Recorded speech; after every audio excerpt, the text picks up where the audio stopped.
Bapak, Ibu, Saudara dan Saudari yang dikasihi oleh Tuhan kita Yesus Kristus. Pada hari ini berjumpa kembali dengan saya, Suster Andriani KSSC, yang akan membagikan renungan pada Hari Raya Tubuh dan Darah Kristus hari ini.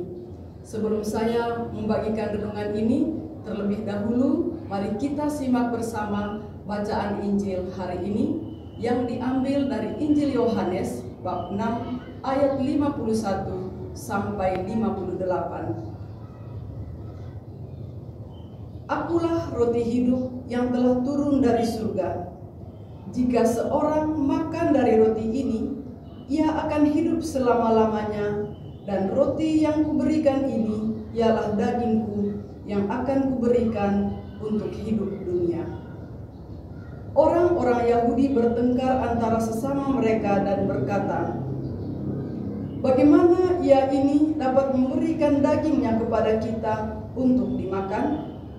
Maka kata Yesus kepada mereka, "Aku berkata kepadamu, sesungguhnya, jikalau kamu tidak makan daging anak manusia dan minum darahnya, kamu tidak mempunyai hidup di dalam dirimu.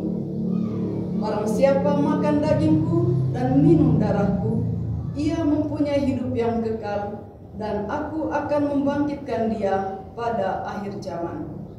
Sebab dagingku adalah benar-benar makanan, dan darahku adalah benar-benar minuman. Barang siapa makan dagingku dan minum darahku, ia tinggal di dalam aku, dan aku di dalam dia. Sama seperti Bapa yang hidup mengutus aku, dan aku hidup oleh Bapa, demikian juga barang siapa yang memakan aku akan hidup oleh aku. Inilah roti yang telah turun dari surga, bukan roti seperti yang dimakan nenek moyangmu, dan mereka telah mati.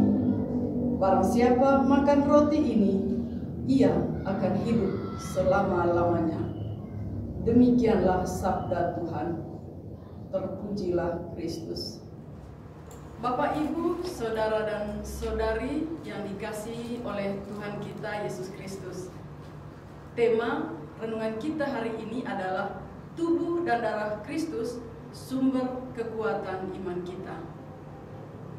Dalam liturgi pesta tubuh dan darah Kristus ini, kita akan melihat atau mendengar dari bacaan pertama, yaitu dari Ulangan, bacaan kedua dari Korintus, dan juga dari Injil Yohanes bab 6 51 sampai 58, mengingatkan kita akan anugerah Tuhan dalam menuntun kita untuk atau dalam berbagai kehidupan kita sehari-hari. Hari ini kita merayakan Hari Raya Tubuh dan Darah Kristus. Misteri pesta ini dimaksudkan agar umat Allah mengungkapkan puji dan syukur kepada Allah atas kehadiran nyata Yesus Kristus dalam Ekaristi Kudus.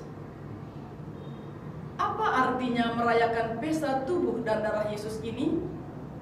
Pertama, iman kepada sakramen Maha Kudus dapat memperkuat iman kita akan kehadiran nyata Kristus dalam sakramen Ekaristi.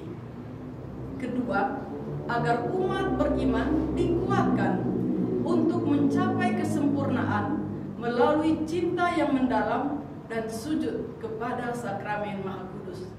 Ketiga, bahwa untuk pesta ini dan cinta yang diarahkan pada sakramen di altar sebagai penebus dosa dan penghinaan akan kurangnya rasa hormat terhadap sakramen Maha Kudus.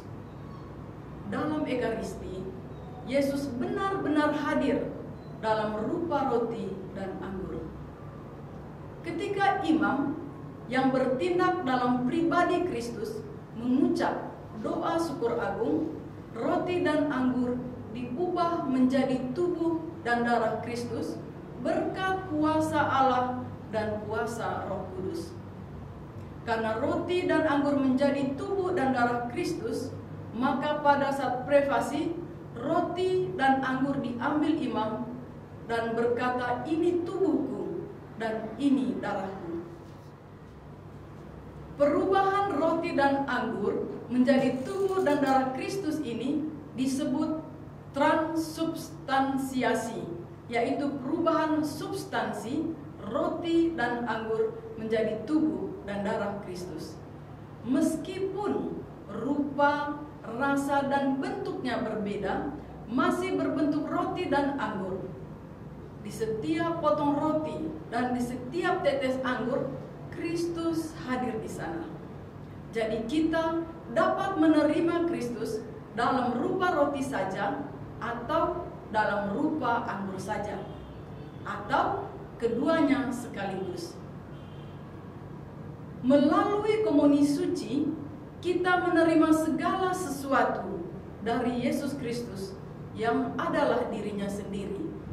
Sabdanya, karyanya, hidupnya, dan juga penderitaan, kematian, dan kebangkitannya. Dan tentu saja karya penyelamatannya bagi kita.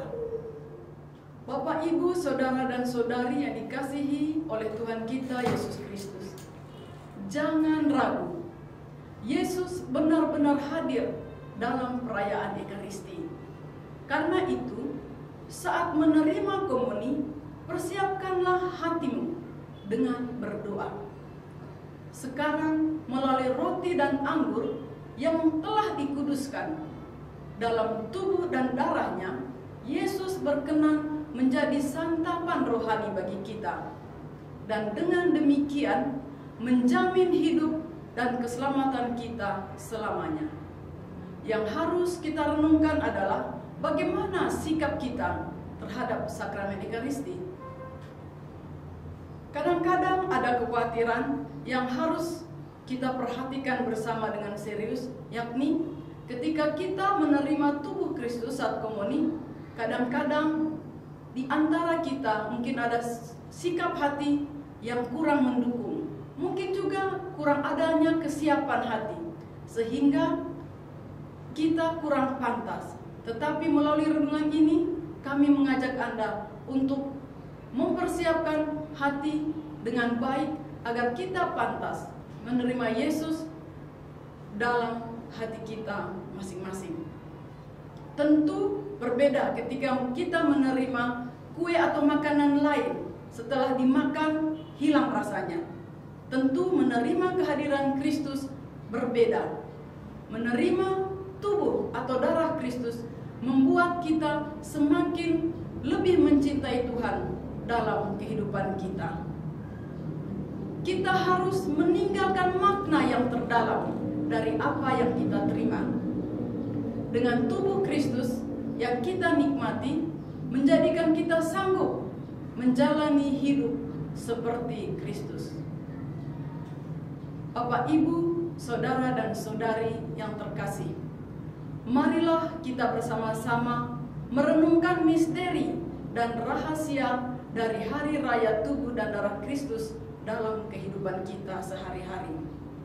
Kami berharap kita dapat hidup dengan Kristus hadir dalam diri kita setiap kali kita menerima Yesus dalam komuni, dalam perayaan Ekaristi. Adorasi dan prosesi yang selalu kita lakukan. Selanjutnya, marilah kita membiarkan diri kita diambil dan diberkati, kemudian dipecah-pecahkan untuk dibagikan kepada sesama kita, terutama mereka yang membutuhkan uluran kasih kita. Semoga amin.